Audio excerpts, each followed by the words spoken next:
Okay, hello my friends once again to Rogue Lords. So in the last video, of course, we finished up with the Claw of Garion storyline, and we unlocked some more characters, and I'm super excited to be trying out some new people, because these runs run much longer than many other roguelikes out there, so you spend a lot more time with these characters, and at least I found that by the end of this run, I really wanted to try someone else, or at least mix it up a bit. So, we're going to be, doing both of our new characters, and I'm going to try and get him to stop talking. There we go. So I did a little bit of analysis on these characters before I started recording, and it's pretty simple. This is the White Lady. She uses these masks that she'll put on, which changes the things that she can do. Her basic one is the Mask of Torment, which does passive damage at the end of a turn to a random enemy. Passive SP damage. And then there are some other masks, like here's the Mask of Opulence, which will heal people. This is the Mask of Power, which at the end of the turn reduce the AP cost for a random skill. We haven't unlocked this one yet. I think it's just the two masks so far that we have unlocked, but nonetheless, you know, that's kind of her interesting mechanic. And then the other thing about the White Lady is that she only does SP damage. None of these skills that are here actually do HP damage. And that's very important to remember because as we learned last time, there are mechanics in the game which will have people's HP and SP bars swap or something like that, and so we do need the ability to deal HP damage, at least at some point. So we don't want the whole team to be focused on SP. Anyway, this is the White Lady. Then there's also Lilith. Lilith is kind of similar to the Headless Horseman in that she has a tankiness to her. By recharging her skills for free, I might add. She adds a provocation, which means everybody has to target her. That's like a free on-guard, which is huge. She has some like this is some healing and some damage reduction. And then she has in her skills both SP damage and HP damage. Sometimes literally. This is literally inflicting both at the same time. But in other cases, it, you know, might be one or the other. And then I decided, and I said this last time, I think, I'm also going to bring Bloody Mary along. We're going to take the three women. And that's because she was the real power horse, the workhorse of our, sorry, powerhouse is what I meant to say, of the last run. Her mirror ability is just off the charts good. And even though, like, 7 years bad luck was what really cinched the last run for us, she also has a ton of HP damage in her skills. In fact, I would say, I think it's most of, well, okay, maybe not most of them, but quite a few of them. Maybe about equal. So anyway, you know, we can still use her and maybe make sure she does a focus on HP, and then we do a mix with Lilith, and then an SP focus with the White Lady. I think that'll be an interesting dynamic. So we can head right into the next thing here, which is the head of the Hydra. Pretty interesting. And I don't know how different the runs actually look like in between the different regions, but I don't know. I'll be interested to find out here. I'm going to turn off this. We're going to find out the story when we actually get started. Now, it looks like the game has gotten a little bit more difficult. So, enemies have some more HP and SP overall. We're going to have more negative things happening to each zone that we enter. And a 10% chance of being caught in an ambush. Well, I hate that. I don't like being caught in an ambush. Hopefully that doesn't mean free turns for them. But yeah, see, we still have some disciples to unlock, and there's a random, which I love. I would love to be able to play this game with all of these people unlocked and then just hitting random. But anyway, let's get these guys all set up here. Perfect. And, okay, we may as well read this here. So the Hydra of Lerna was sublime, all scales and fangs, oozing venom and using its brilliant mind to hold in check the hunters who were in its pursuit. Today it's a trophy, gifted with speech, on display in the drawing room of Gabriel, alchemist of the Sanctual Lumen. Okay, so we're still chasing the Sanctual Lumen. They must be kind of ethereal through this whole game. This fall from grace cannot go unpunished. Oh, okay, because the trophy is on display, I guess, is an injustice. My disciples will go to Berkston, a small town that is well known to alchemists and poisoners, and begin their investigation. Okay, cool. So I'm looking forward to how this is going to play out here. Of course, as always, we're going to start with some narrative description. And you know what? I'm cool with the White Lady walking us around for a bit here. Did I see? No, okay, sorry. I thought I just saw that they started with some traits, and I was like, what? Oh, and you know what else I've just noticed? Look at this. 20 is like at full bar here. But then this is like not a full bar. I'm not entirely sure why that is. Well, anyway, I don't know if it matters. Okay, let's learn about our narrative. In Berkston, My disciples note a booming alchemical activity. Dozens of shops and peddlers promise miracles to passers-by. The most striking thing, however, is the sickly look of the people. An old woman enlightens us. The local waters are bad for one's health, tainted by the marsh. Once the lair of a many-headed monster, it remains poisoned, centuries after the demise of the creature. We are thus close to a former place of residence of my old friend, the Hydra. I urge my disciples to hasten to the marsh. They may find a lead there. Okay, so the local townsfolk are all basically poisoned because the Hydra used to live there, and the I don't know, the poisons of the Hydra poisoned the well, as it were. So what? We're gonna go and try and find the Hydra by going to the marsh. Okay, cool. Centuries after the demise of the creature, right, which is now hanging on the wall of the person we're chasing. Okay, cool. The people fear. And we're already right off with some boons here. So then double the number of skills, double the number of souls. You discover a trait. Okay. Well, I would love double number of skills, especially right off the bat. Double the number of souls is also interesting. We have to do a combat no matter what. I think that's good, because it'll give us a sense of who our characters are. I'm not too worried about missing this Grim Reaper, because there's another one up here if we want it. I would really love to get this elite. Just right off the bat, I think getting an elite is tremendous. I think we should double... I think in the beginning, we want double the number of skills. For sure. Because we can pick and choose at a Grim Reaper, but I don't know. I still think it's good just to do this. Anyway, so let's do that. Let's head over. Oh, she flies. How wonderful. My instinct is just to say it's good to get as many skills early on so we can start our build. And we can start to learn what these characters are going to be like. It is going to be 2 enemy waves. That's fine. Let's do it. Kill them all. Okay, so pardon any slowdowns that I have here while I learn what to do with Lilith and the White Lady. But we should be okay. Oh, it's going to be weird to have the tank up here. I just realized. I'm used to the Headless Horseman being up in front, taking all the damage. Okay, well, the White Lady is perfectly able to take 5. I'm not too worried about that. Yeah. And then what does she have going on over here? She has a protection right now, which reduces the loss of HP. So maybe some SP damage would be good. Each time the holder is healed, reduce the disciple's max HP by 2. Not too worried about that either. She might start healing herself. We just have to keep that in mind. Okay. Well, we could just try and, like, provocation here, but they both have the same amount of SP. So I'm not too worried about that at the moment. I guess we could wealth at the same time, but...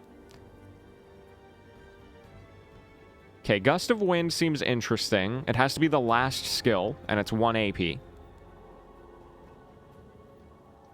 Oh, see, now this is an interesting one. So, 6 to 10 SP, you apply Burn, and then every time the holder suffers damage, they also lose more SP.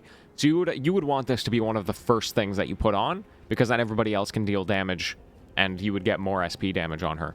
So we might start with that. What is that called again? Fire Trail? Yeah, we might start with a Fire Trail.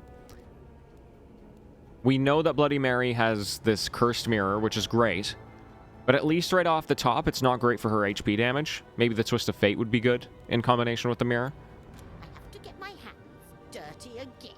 And then putting the Mask of Torment on would be tremendous, because there's only one target anyway.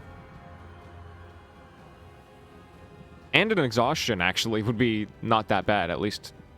I mean, maybe not right now, but in the future. Well, okay, let's at least start with the Fire Trail. That deals 7. Which is fine. We have 3 AP left. We could put the Possession on, and then maybe just the Mask of Torment. I think that makes sense. I don't think... I'm not too worried about reducing her damage right now, or putting the mirror on. Let's do this. And let's have her put this on. And that's going to be another 7 SP on her. Now, the question is... What I'm interested in is... it's going to deal 1 SP at the end of the turn. Is this burn here going to go away before the SP is dealt? So if she takes 7 damage, then we know that the burn went away first. It did not go away first. Okay, that's great. It looks like that burn goes away at the end of her turn. Okay, still doing pretty good. She's doing an AoE attack here, which means actually this Twist of Fate would be pretty good. We're going for an SP kill. Oh, she has a migraine. Okay, so she's useless this turn. Actually, for 2 turns, she's useless.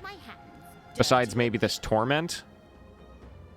Yeah, this is negative 10 SP inflicted by skills, so I think the Mask of Torment is still going to be okay.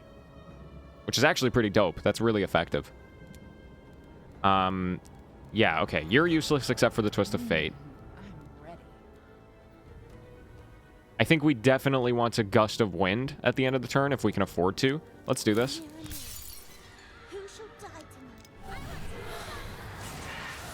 Okay, that was great. I think reducing that to 1 is a tremendous idea.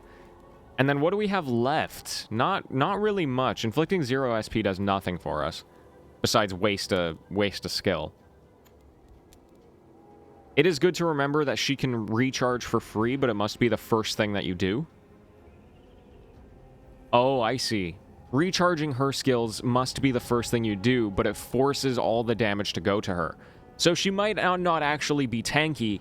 It might just be a mechanic in which, you know, she's always useful because you can always recharge her skills for free, but it means she's going to take the damage. Anyway, yeah, let's Gust of Wind here. And that's going to end the turn.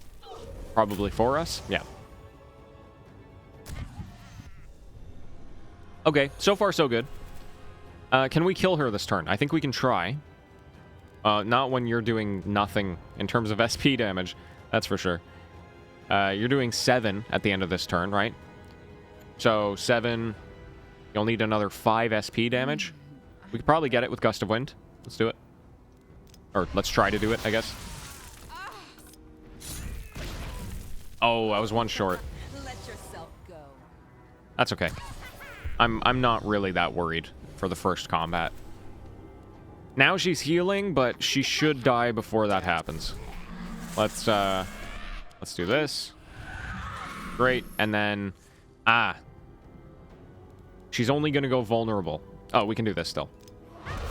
There we go. Now she should die. Great. Let's see what the next wave has for us. Oh, we have a first fight advantage. I never noticed that. Reduce the damage inflicted by enemies by 2. Okay, that's good. I never actually knew that was there. Alright, somehow both the White Lady and Bloody Mary, like, lost all their HP. I did not notice what it was that did that, but... Whatever, it doesn't seem like they're doing HP damage right off the bat. Okay. What are we gonna do here? We can kill with HP now, with Bloody Mary, so that would probably be a good start. This is 7 to 12, and this is 6 to 10. So, technically, stabbing is better. Unless we get some damage ups on her. She has a bunch of damage ups. How did that happen? Oh, Mistress of Suffering. Oh, I literally never noticed this. +1 damage each time an enemy suffers damage. This bonus resets after Lilith uses a skill that inflicts damage. Interesting. So you try and, like, attack with these guys over time, and then with her, you do, like, some kind of burst thing. That would actually be pretty dope. Okay. And that's actually great for Gust of Wind as well, right? Alright. I think it would be great to Demon's Mark here, especially because it's free. And this will put the damage towards her, so let's do that. Because now at least we have this Gust of Wind that hopefully we can use. She's got the Mask of Torment. And... I don't know. Yeah, we should probably go with the mirror attacks here now, right? So who do we want to kill first? It has to be him. Oh, interesting. Can we? Yeah, we can. Okay. So the interesting thing here is she has Bloodthirsty, which means you have to attack the person with the least HP. But in this case, you're only allowed to target him. So I was wondering if there's going to be a cancellation there, but I don't think there is. So let's attack. Yeah, and that just deals a ton of damage. That's great. And may as well Twist of Fate. Oh, my bad. I can't do that. 1 AP on anybody here? Yeah, Gust of Wind. Could just try and kill him. Or at least get him vulnerable, I guess. Yeah, why not? Oh, Gust of Wind is against everybody. That is a very important thing to know. Okay, great. Ah, she has depression. That's how they were losing it. Or these guys lost it through some kind of skill. Okay. You know what? Another Gust of Wind would actually be great this turn. Yeah, you can see how her damage was built up. Okay, Overseer is basically dead. If we can target the other guy, that would be... Can we target him? No, because he's... I see. What can we do here? I don't really want to deal SP damage. Well, I don't know. I guess I could. It could kill the Hierophant, theoretically. I want to kill you. This is... well, okay, if we want to do the Gust of Wind, then we need to start with this. It's free, so it's not a big deal. Then, this is going to deal 4 to 6, so that's going to kill the Overseer. Oh, and then we should be able to just Mirror Blade. This should be easy. 1. Oh, what happened? Oh, it ended the turn, you fool. Okay, that's fine. At least he didn't heal anybody. We're good. Could have been a lot worse. Humans didn't have a chance. I have to remember that her Gust of Wind ends the turn. Because I might screw myself over if I don't remember that. Take everything you can. Okay, we're taking 2 skills here. I don't really care about SP damage on Bloody Mary right now. We want HP damage on her. 2 AP possession, steal 6 to 10 SP, which is different from her... What? Actually, no. Doesn't she have one of these already? Sorry. Let me check here. Yeah, she has one of these already. So this could be one of the first upgrades that we aim for. All it would do is increase the damage, though. It doesn't reduce AP. That's kind of unfortunate. And then Hooked Talons. Inflict 2 times 3 to 5 HP. Attention. Reduce the impending attack by 2. Okay. I mean, that seems pretty good. Her having, like, a more damage reduction. Because right now, the only damage... Well, no, that's not true. We have Twist of Fate on her. We have... where is it? Yeah, we have Exhaustion on her. And then we could put this Alteration on them. Yeah, I think that's pretty good. Let's get some Hooked Talons. What's the rest of her skill book look like? We got 2 AP. Yeah, all of them are 2 AP. Gust of Wind is 1. Well, that's not great, but... Yeah, it's definitely going to be an expensive run, but that's all right. What else we got here? Straight up, just apply 3 bleeding. The holder suffers 5 to 8 HP per damage application. Per damage application. So when you deal damage to them, they take more damage. That sounds like something I want Bloody Mary to have. This one is also interesting. Mass Awakening, it's a free skill. You get 1 AP on your turn, but then you lose that number of AP the next turn. And then as you upgrade, like, so you could get like 3 AP this turn for free, but then you're going to lose 3 AP the next turn. That will leave you with only 2. It would leave you with only 2, but then you could play this skill again, go back up to the standard 5, and then you would lose the 2 the next turn. So it's basically like getting a free, as long as you play this every turn, it would be a free AP. But then you might also want to time it so that you could get +1, you know, multiple times. Anyway, you could see this being very good, but I think just getting this Twisted Reflection right off the bat is going to be very powerful for us. Let's do that. Okay, now we need to just... Yeah, I mean, we're going to the Elite, right? I think we should go to the Elite. Getting a Relic right off the bat is huge, and we don't have a ton of souls right now. Maybe we can get some more souls in this event.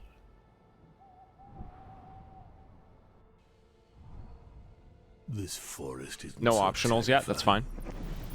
I don't know how we're going to hold up in an Elite here, but you know what? If we're going to die, I would rather we do it early than, like, way farther into the game. Okay, we remember this one. Each time a disciple uses a skill, it is locked for 2 turns, and then when you recharge, enemies get +1 damage. It's like a very powerful addition to this fight. Especially because she likes this Demon's Mark. I don't mind her taking the damage for now. That's fine. Oh, and she's doing a weakening attack. Yeah, I don't care if she takes this. What game are we playing? Privateer taking SP is... I mean, she has 5 less SP than HP. So we could see a... Oh, you know what? You could see an exhaustion on him. That would be pretty good. That means we would be going for an SP attack. Here's the thing. She's like super strong in HP damage now, right? And so if we're going to try and take someone down that's big, I think we want to do HP on the bounty hunter. What's going on with you? Yeah, you also do pretty good SP damage. Oh, and HP damage for that matter. Right. Right. Okay. Well, let's start with the Mask of Torment, I think. Because just getting that passive SP will be nice.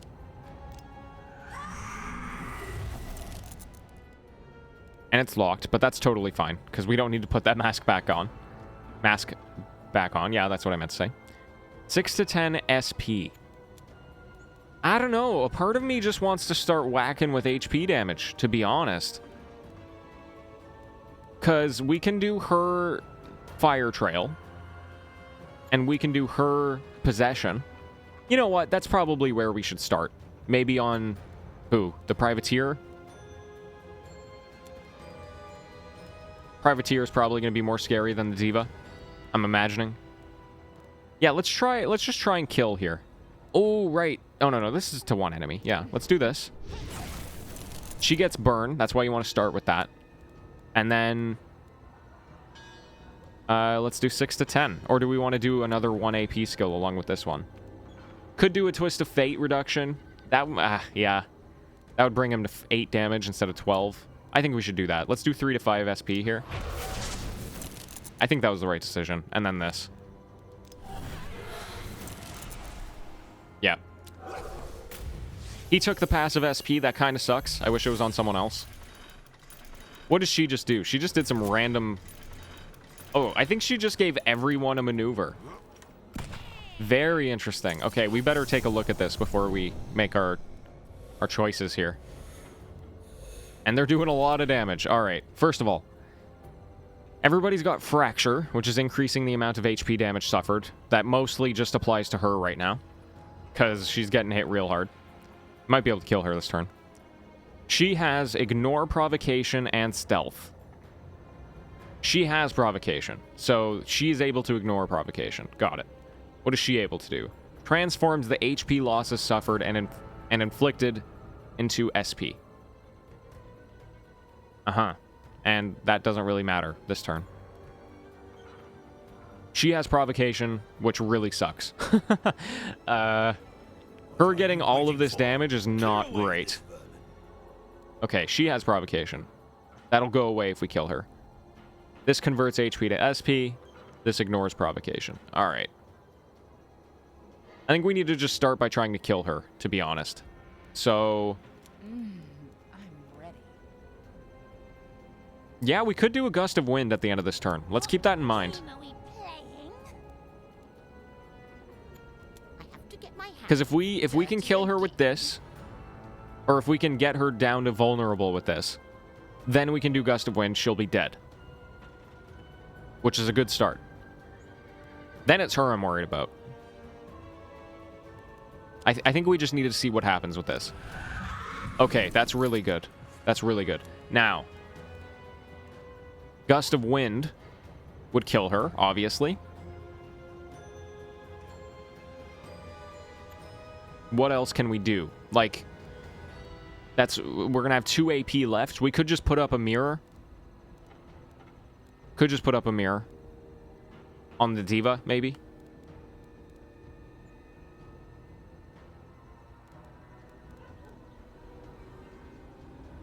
Yeah, I think that's what we do. I think we put up the mirror, and then we Gust of Wind, which is going to end our turn. And then what's going to happen? She's going to take... She's actually still going to take quite a bit of damage. But I don't think we have an option here. Like, is there any... I don't think there's any way of reducing this incoming damage. We can't even use Twist of Fate even if we wanted to. Yeah. Oh, we could use Hooked Talons. That would bring it down to 4 instead of 6. But that would be a real... Actually, well, you know what? I think it's worth doing this. Even though it doesn't set up the mirror, we can set up the mirror next turn. We're going to do a lot of HP damage with her next turn. I think we need to put the Hook Talons on her and then Gust of Wind. Yeah, let's do it. Oh, it converted to SP. It converted to SP. Right. Oh, she's going to... I think she's going to die this turn. Let's try it. Yeah. No one. Oh, that was wonderful. She died that turn because we did both HP and SP damage, which means we did SP damage twice. Oh, what a tremendous combo. Who knew that their setup last turn was going to be their downfall? Okay, let's set up the mirror. I think this is pretty standard now. Mirror bleeding. It's going to be 6 bleeding. That's awesome. And then what? Stabbing? Yeah, stabbing. Let's do it. Easy peasy. This is going to be a great fight. Hopefully. I just don't want him to rally with some more people. That would suck. Okay, what is he doing here? Oh, he has shell. That's fine. Nothing we can really do about that. Can we remove a protection with anybody yet? I don't think so. Okay, I'm kind of interested right now in Demon's Marking and Wealth, because this is going to reduce a lot of damage and then heal her SP. And it will force the attack to go to her. I think we should just do that. Do it. He's going to get more damage for it, but it's fine. No, not Gust of Wind. Wealth. Okay, that's great. She's taking way less damage, and she's going to heal. I have to get my hands dirty Then, again. I mean, we could Hooked Talons, to be honest. Just reduce that damage even more. But we're healing, so I'm not... Yeah, I'm fine with the heal. I think I'm more interested in just doing this. And it doesn't deal a lot of damage because he has damage reduction, but I'm kind of wondering about this bleeding. After using a skill, the holder suffers 5 to 8 HP per damage application. So I guess when he attacks, he's going to he's going to take damage. Yeah, that is what happened. Okay. No problem. Okay, now we want some damage reduction because he's hurting everyone. What's the best way to do it? Talons would be good because she's really built up here. But we can build her up even more. Let's do the Twist of Fate. That was great. I have to get my hands dirty And then I don't really care about SP damage, but we could get this exhaustion up.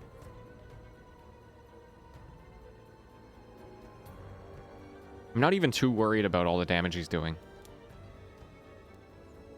Could recharge and just stab. I don't know. I hate this shell that he has up.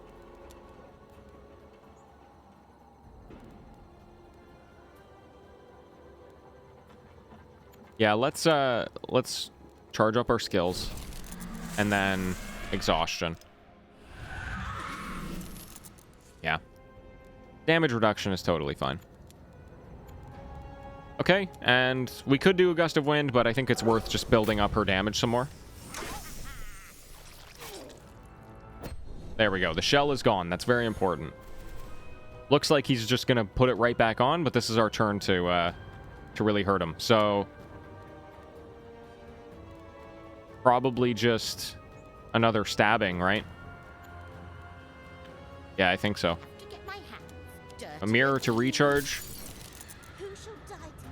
and some stabbing. Okay, that was great. And then we'll do that next turn. We could put another bleeding on him. I think we'll save it just in case he gets rid of the bleeding for whatever reason. Okay, he put Shell right back on, which sucks, but whatever. She can take the SP. Not worried about it. Maybe we could even put the wealth on her.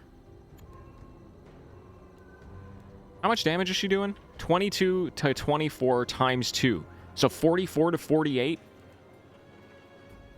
I mean, that kills him, doesn't it? Yeah. But reduce the damage suffered by 4. So technically, 18 to 20 times 2.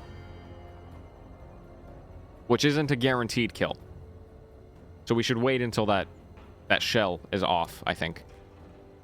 Or just do this and see what happens. He took no damage. All right.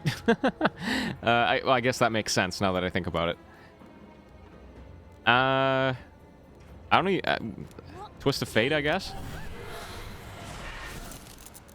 Should we put the wealth on her? Can we put the wealth on her? No, we can't. Will this kill him? No, it won't. All right, let's just play the turn out. We're almost there. She's so powerful right now. 15 to everybody. Not good. Can we reduce? We could with this bad boy. Will it kill him? I don't think so. But I'm scared to do that, to be honest. I have to get my hands Like dirty again. Yeah, I'm not sure. It's okay. I mean, she'll go vulnerable. These two will go vulnerable. Which is, like, fine. Because we might be able to kill him the next turn after using these claws. Let's do it. Okay, he's close. Can we kill him? Can we use Gust of Wind to kill him? No, we can't. Can't use that. Come on, somebody that can deal HP damage, please. No, we have to wait till next turn. Okay, that stinks. But it is what it is. Let may as well do this. Oh, I can't. Never mind. May as well do this for no reason.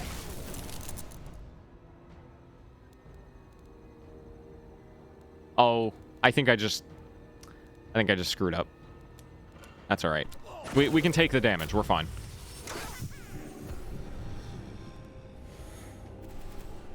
You know what? A flawless elite fight? I am not going to sniff my nose up to that.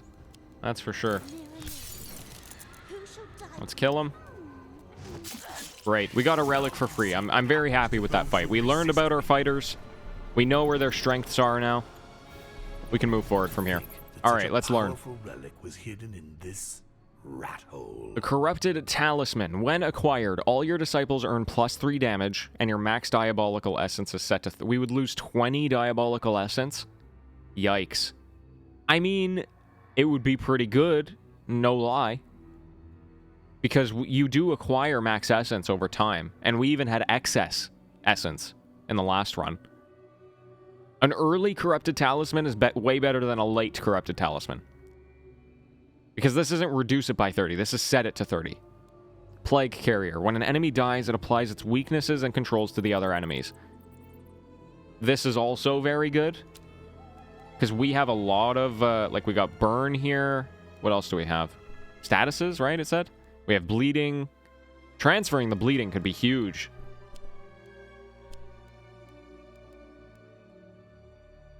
Exhaustion, yeah, it changes the controls. I mean, it's only one exhaustion, but...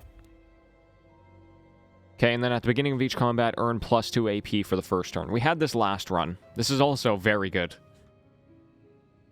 I'm tempted to take the Corrupted Talisman just because it's a little funky. And I didn't take any of the funky relics last game. Having +3 damage on everybody is so huge. Let's do it. You know, we played it safe last time. We got close to death before, but we learned the game a little bit. Look at that, +3 on everybody. I think this is going to be a big deal. And even, you know what? If we're shooting ourselves in the foot, I'll own up to it. But for now, it's a fun thing. Let's do our event here.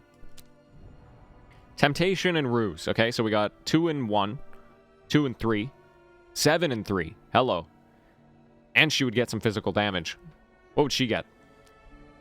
More health and more damage. That is, like, so good. And what about you? More ruse and more damage. I'm tempted to just do her. Because she has the best chance. So, yeah, let's just do it. Okay, strange traveler playing a flute crosses your path. Behind him is an obedient column of rats entranced by his music. The flutist. Okay. Otherwise known as the flautist. The flutist's power seems to emanate from his instrument. Lilith could easily absorb it, but the rats might be a problem if she doesn't take care of them first. Okay, so this is the... Oh, it's an occultism. What happened to ruse and... Was it ruse and occultism? Did I look at it wrong? I thought it was ruse and temptation. Force the rats to revolt against their master. Well, it doesn't seem very likely I can do that. I could spend the essence, but I just, like, lost a lot of that. Why don't we hail the traveler? Why don't we just... Let's just get his attention here. Or, hold on, it was temptation and ruse? So, like, which one of these will do temptation versus ruse? I think that's a better question. I'm not entirely sure. Let's just hail the traveler. Sorry, buddy, but I can't really stop playing this flute. I have to take these rodents far away from Bridgetown before they start attacking innocent people again. Okay, there we go. There's the temptation. 90% appeal to his dark side. Let's do it.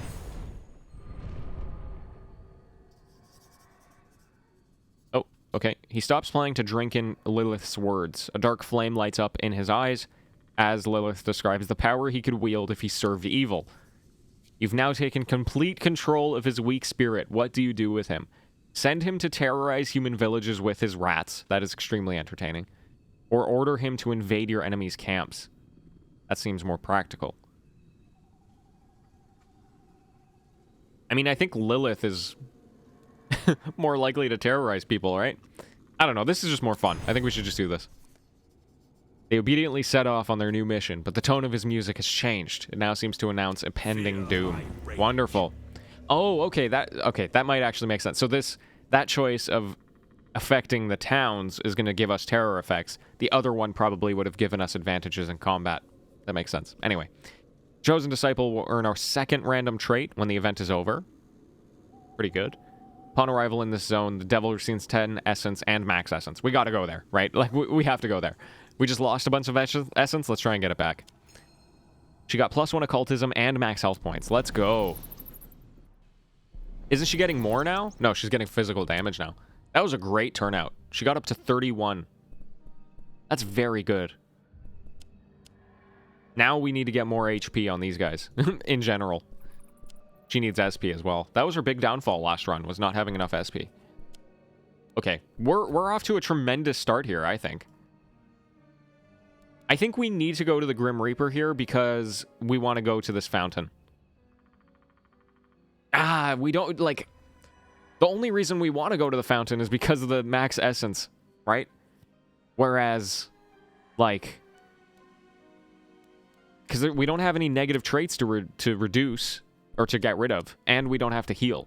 Which means technically this event is better. But I care more about this max essence than I do a random trait.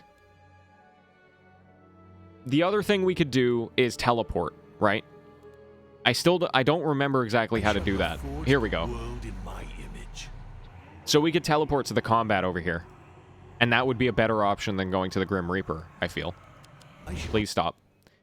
Because if we do this, we're going to lose some souls. How much is it to do that? 6? That's not bad at all. Then we can actually use this Styx Fountain for something. And we might lose essence in the combat.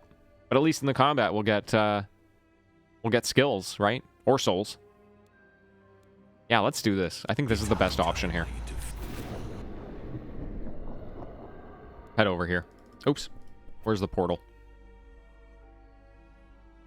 Awesome. Yeah. I think that was the right choice here. Oh, and we have an optional event anyway. That's awesome. So we didn't have to lose an event. Okay, occultism and ruse. So 2 and 1, 4 and 3, 3 and 3. So she has the best chance, which is more physical damage, which is useless for her, and more stealth, which is already her best social skill. So, less interested in her. She gets more spiritual and physical, and +1 ruse. Seems okay. She gets more max HP. That sounds wonderful. Although, she has the worst chance of doing anything. Which is fine. Like, we just need her to complete the event, and she'll get that. So, yeah, I think we do this. And you know what? We might even be willing to spend some essence here. Like, when you go to the fountain and you heal 20. So we can use up to... We can get down to -10... Or we can get up to 10 essence here and still be back up to full. Anyway, a huge cloud of ash hovers over Worm-Eaten Shack. You send your disciples to see what's going on. They arrive to discover a huge terrain in total ruin. A human is prostrate in the midst of the ashes. Submerged in grief, she seems to be the only survivor. This would be the perfect place for a sinister land on which to rekindle your power. Okay, let's talk to the survivor. He wants to interrogate the mortal to find out what happened. Okay. Question the mortal, capture the lost souls, turn the village into a sinister land. It was occultism and ruse, right? So this is probably ruse. This is probably occultism. Or no, this is probably occultism. I don't think it matters, to be like... What is she at? She's at 2 and 1. That's not going to make much of a difference. Oh, we could just try and get souls here. Yeah, should we just do that? Let's do that. Just get the souls. Yeah, I think that was the thing to do. No problems there. She wasn't going to get any extra traits out of that, so I think we got what we needed. All right, fantastic. That was. I think we've made some really great choices up to this point so far. Now, skill or souls. Let's look at our map here. Hold on, sorry. Map. Where's the next Grim Reaper? All the way up here. I think we have enough opportunities to get souls. We should go for the skill.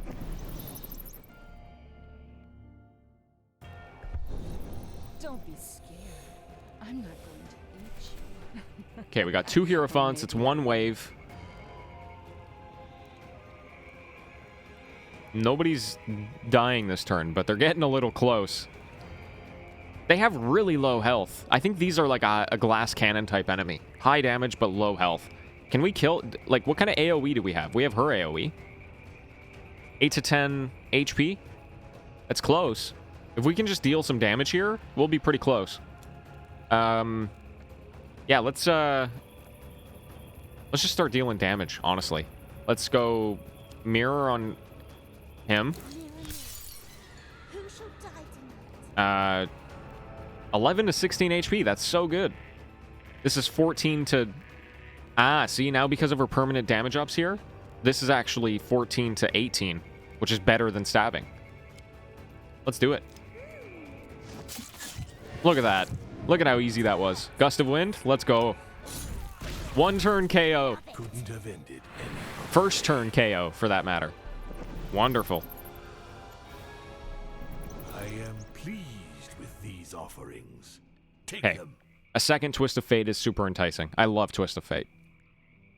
This is Bloody Mary, keep in mind. We want her to do HP damage. Eeny, meeny, miny, mo is stealing both HP and SP. Has to be end of the turn. I mean, it's fine. It heals her, which is good, but Gust of Wind is kind of a better version of this. And then Mirror Blade, which she already has, right? Yeah. Do we want to upgrade the Mirror Blade or the Twist of Fate?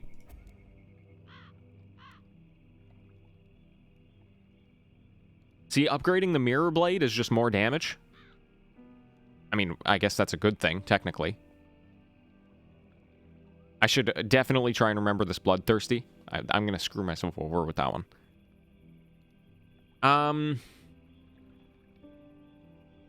This is a tough one. More damage is definitely good, but this is, like, way better of an upgrade. Reducing by 4 is going to save our butts. Mirror Blade is already doing really good work. I think we need to do this. We're going to come up on a sack altar soon. Oh, I've just realized we should have spent some essence in that combat, or in that event. Oh well. Let's head on up here. I totally forgot about that. Okay, great. So we should be up to... Yeah, awesome. Great start. We're only going to heal 6 essence here. Could have had a better outcome, but I don't know. Our run so far has been very, very good, I think. Waters of the Styx. Accidentally just started mass clicking. I could have clicked the wrong thing, and I didn't, so that went okay. All right, cool. Now, I was realizing, I think it's better to... no, it's probably better to end with the chapter. With the narrative. Their time is counted. Okay, we'll deal with those when we get to them, for sure. All right, let's finish off the chapter here. My disciples reached the marsh that the inhabitants of Berkston blame for their bad health. We examine its dark waters. There's nothing in there that's worth a good bubonic plague. Suddenly a witch leaps out, rebuking my disciples for being late. She explains that her sister, a formidable poisoner, had predicted that they would come looking for a creature. Without question, the Hydra. But time is short. Gabriel has hauled her sister to the town of LaRue in order to burn her, on the pretext that she is able to communicate with the ungodly spirit of the marsh. This witch could prove useful to us, and so my disciples set off to save her. Okay, pretty simple. Cool. Oh, awesome. I'm loving the run so far, and I'm loving these characters. I think there's a lot of fun. There's a lot of change that I've had to make in terms of mindset, like the fact that we don't have a rally from Dracula, which recharges everybody's skills. That definitely changes things.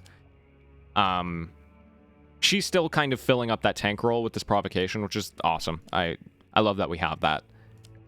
And I'm gonna be really excited to see this other side of Bloody Mary just doing a lot of HP damage. Anyway, folks, that's gonna be all for today. And for the first time, I'm also going to be mentioning that this show is listener-supported. So I'd like to give a special shout-out to the Patreon sponsors, Anna Marie, Anthony, Bernie, Rail, Rawdeath21, Red Phlegm, Rob Matzker, and Telesthesia. Thank you so much for supporting the show. And if you too would like to do so, head on over to patreon.com/thegamingobserver. That's all for now, folks. And until tomorrow, farewell.